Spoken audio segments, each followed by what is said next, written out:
باب الصلاۃ علی القبر بعد ما یدفن، مردہ دفن ہونے کے بعد قبر پر نماز پڑھنا.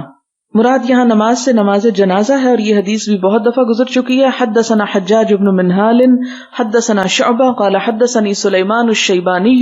قال سمعت الشعبی قال اخبرني من مر مع النبي صلی اللہ علیہ وسلم على قبر منبوذ فأمهم وصلوا خلفه قلت من حدثك هذا يا ابا عمرو قال ابن عباس رضی اللہ عنہما. حدثنا محمد بن الفضل قال حدثنا حماد بن زید عن ثابت عن ابی رافع عن ابی ہریرہ رضی اللہ عنہ ان اسود رجلا اب امرأة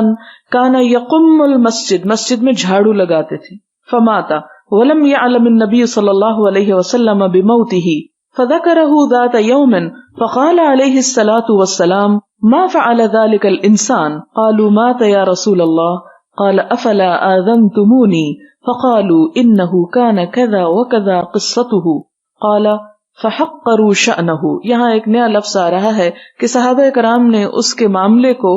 اس کی حالت کو حقیر سمجھا، یعنی اس کا فوت ہونا اور دنیا سے چلا جانا، کیونکہ ایک جھاڑو دینے والا شخص تھا. لیکن اللہ کے رسول صلی اللہ علیہ وسلم نے اس کی قدر و منزلت بڑے بڑے بادشاہوں سے زیادہ بڑھا دی اس کا جنازہ پڑھ کر، اور اس کے دفن ہونے کے بعد اس کا جنازہ پڑھ کر. اس سے کیا پتہ چلتا ہے کہ اسلام میں اصل چیز کسی کا اخلاص ہے، اور دیکھنا یہ ہے کہ وہ اللہ کی خاطر کوئی کام کتنا کر رہا ہے، خواہ وہ جھاڑو ہی کیوں نہ دے رہا ہو. یعنی ضروری نہیں کہ ایک شخص جو درس دے رہا ہو اور لوگوں کو پڑھا رہا ہو اسی کی عزت اور مرتبہ بہت زیادہ ہو. نہیں، اس شخص کا بھی عزت و مرتبہ کچھ کم نہیں کہ جو ایک درس دینے والی جگہ پر بیٹھنے کے لیے صفائی کا اہتمام اور انتظام کرتا ہے اور جھاڑو لگاتا ہے. اب مسجد میں نماز پڑھنا ایک بہت اعلیٰ درجے کی نیکی تھی، لیکن اس کے ساتھ ساتھ مسجد کو صاف کرنا یہ بھی کچھ کم نیکی نہیں، اس لیے کہ مسجد صاف ہوگی تو لوگ اچھی طرح نماز پڑھ سکیں گے. تو اس صفائی نے باقی سب لوگوں کے لیے مسجد میں آ کر نماز پڑھنے میں خشوع و خضوع کا اہتمام کیا، ان کے لیے ایک سہولت پیدا کی، تو وہ بھی اپنے اجر اور ثواب میں کچھ کم نہ تھا. لوگوں نے اس کو عام دنیا کی روٹین کے مطابق ایک کم درجے کا انسان سمجھ کر، اور ایک روایت میں آتا کہ عورت تھی، اور عورت سمجھ کر کے کیا کالی کلوٹی عورت جو مسجد میں جھاڑو لگاتی ہے اس کا کیا حق ہے. نہیں، اس کو بھی آپ صلی اللہ علیہ وسلم نے اگنور نہیں کیا، بلکہ اس کے اس کام کی فضیلت کو بتانے کے لیے کہ یہ کام بھی چھوٹا کام نہیں ہے، اس کی قبر پر جا کے جنازہ پڑھا. اور پھر آپ دیکھیں کہ قبر بھی اس کی ایسی جگہ بنائی گئی جو الگ تھلگ تھی، یعنی اس کو مرنے کے بعد بھی، جیسے ہمارے ہاں بھی جو لوگ کم درجے کے کام کرتے ہیں معاشرے میں، کوئی نائی ہے یا موچی ہے یا اس طرح، تو اس کو حقیر سمجھتے ہیں. اصل بات تو تقویٰ ہے. اگر کسی نائی کے اندر تقویٰ کسی چارٹرڈ اکاؤنٹنٹ سے بڑھ کر ہے تو اللہ کے نزدیک اس نائی کا درجہ اور مقام کہیں بڑا ہے بنسبت ایک دنیا کی بہت بڑی ڈگری اور بہت بڑا عہدہ رکھنے والے کے. کیونکہ ان اکرمکم عند اللہ اتقاکم. یہ الگ بات ہے کہ دنیا میں اللہ تعالیٰ نے بعض لوگوں کو علم کی وجہ سے، بعض لوگوں کو مال کی وجہ سے درجات دیے ہیں، لیکن یہ درجات عارضی ہیں. اگر علم کے اندر تقویٰ نہیں اور خدا کا خوف نہیں اور اللہ تعالیٰ سے محبت نہیں تو کچھ بھی نہیں. لہٰذا یہ ہم جو کچھ بھی کر رہے ہیں، ہم میں سے ہر ایک اللہ نے ہمارے لیے چاہا اور ہمارے حصے میں مختلف کام آ گئے، اور مختلف کاموں کے لیے اللہ تعالیٰ نے مختلف لوگوں کو مختلف صلاحیتیں عطا کی. اب جس کو جو صلاحیت ملی، اللہ نے اس سے جو کام لینا چاہا اور اس نے کر دیا،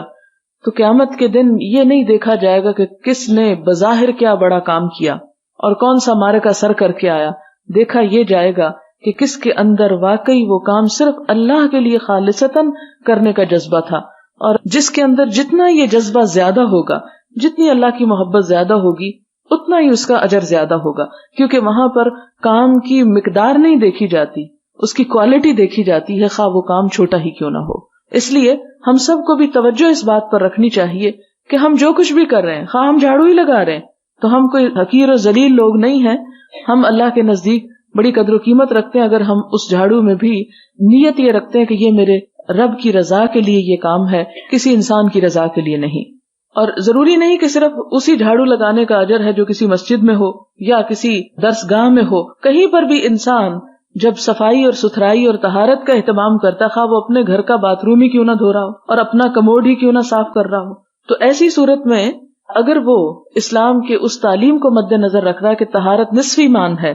تو وہ ایک بہت بڑے درجے کا کام کرے اور اس نصف ایمان کو حاصل کر رہا ہے. لیکن بہرحال جس طرح اللہ تعالیٰ نے مختلف جگہوں کی فضیلت بتائی کہ جس جگہ پر اللہ کا ذکر ہوتا ہے وہاں فرشتوں کا گھیرا ہوتا ہے، تو اسی طرح ان جگہوں کی صفائی اور ان جگہوں کا اہتمام کچھ نسبتاً زیادہ اجر اور ثواب کا کام ہے، لیکن پھر بھی ڈیپینڈ سراسر نیت پہ کرتا ہے. اور پہلی حدیث جو آپ نے اس کتاب کی پڑھی وہ بھی یہی تھی کہ انما الاعمال بالنیات، کوانٹٹی نہیں، یہ دیکھنا ہے کہ نیت کیا ہے. تو یہاں پر بھی آپ دیکھتے ہیں کہ آپ صلی اللہ علیہ وسلم نے کیا کیا، جب لوگوں نے اس کا معاملہ بڑا چھوٹا کر کے بتایا، قال فدلونی علی قبرہ، تو آپ نے فرمایا مجھے بتاؤ کہ اس کی قبر کہاں بنائی ہے. فأتی قبرہ فصلی علیہ. کیا محبت تھی آپ صلی اللہ علیہ وسلم کی ایسے انسانوں کے ساتھ بھی. اور ہمارے اندر سے یہی اخلاق ختم ہو گیا کہ جس میں دوسرے کے سٹیٹس کی وجہ سے اسے عزت نہ دی جائے، دنیا کے مرتبے اور مقام کی وجہ سے نہ دی جائے، بلکہ اس کے کام کی وجہ سے دی جائے کہ وہ کر کیا رہا ہے. فأتی قبرہ فصلی علیہ، آپ اس کی قبر تک پہنچے اور آپ نے اس میں نماز جنازہ پڑھی، اور آپ کے پیچھے صحابہ کرام بھی تھے، انہوں نے بھی نماز جنازہ پڑھی.